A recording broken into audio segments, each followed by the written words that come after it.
Your market news now. Asian shares climbed in the wake of tech stock fueled gains on Wall Street and bets for far less aggressive interest rate hikes from the Federal Reserve.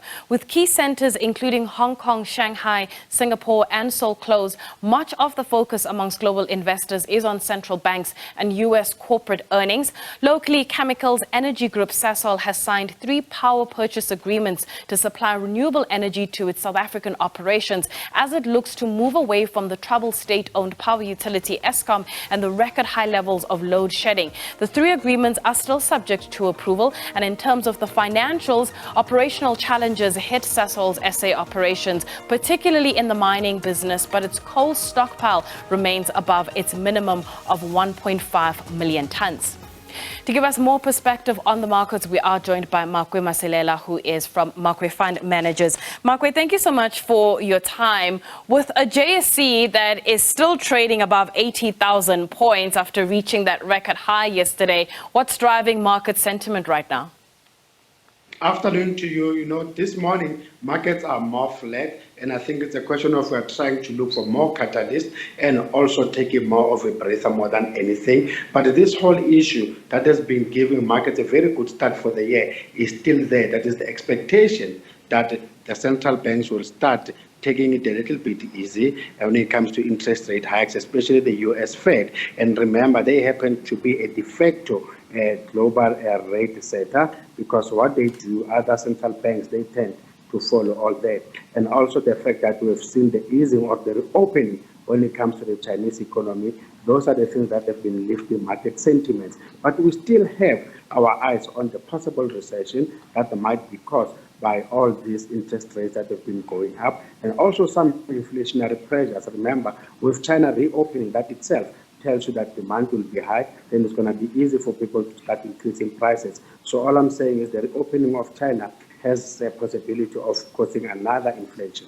Speaking of recession, do you then still buy into the idea of a possible soft landing, or is that something that we can throw out the window? I think internationally it's possible. Just look today, the PM numbers that we got from Europe, they look okay. Also, when it comes to the numbers, when it comes to the US, they look okay. But the problem is locally, our recession might be more severe, all because of load shedding. So let's talk about Sasol. I read in my intro that they have signed those power purchase agreements, which is great. However, let's focus in on the financials. What did you make of their performance so far?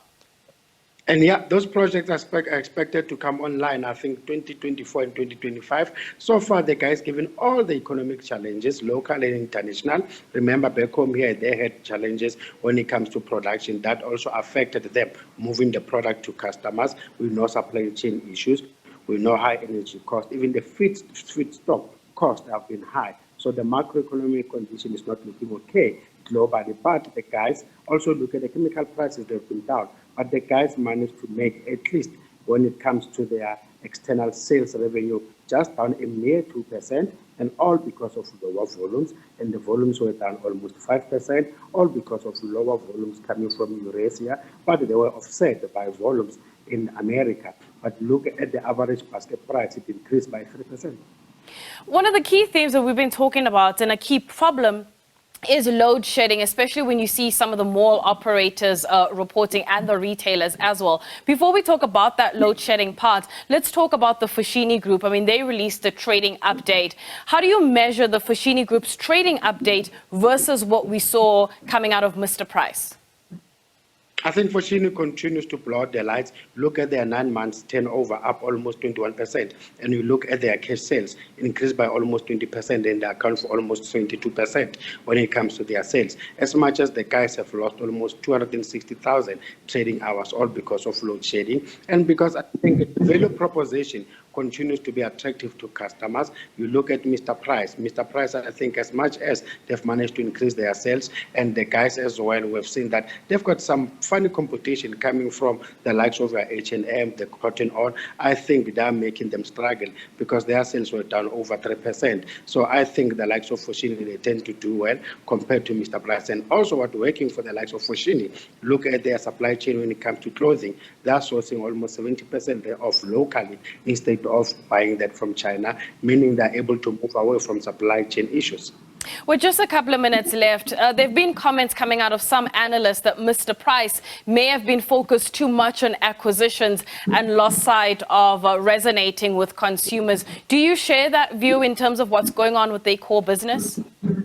Not necessarily, just it's just temporary, and it's very important for them to diversify, because you can see almost everyone is got like the at home or the homework kind of thing. They had to expand that as well when it comes to Mr. Price. And remember, traditionally they were just only catering for a lower LSM, so it's very critical for them also to tap into the medium to high LSM. So before I let you go, your views so far on U.S. tech stocks, given the little bit of a rally that we've seen so far? I think, the issue here is that the guys used to do well all because of COVID. People were working, starting from home as well. So now that online, people have now starting to go offline. So that's going to have an impact on them. And remember, they aggressively increased their staff because of demand.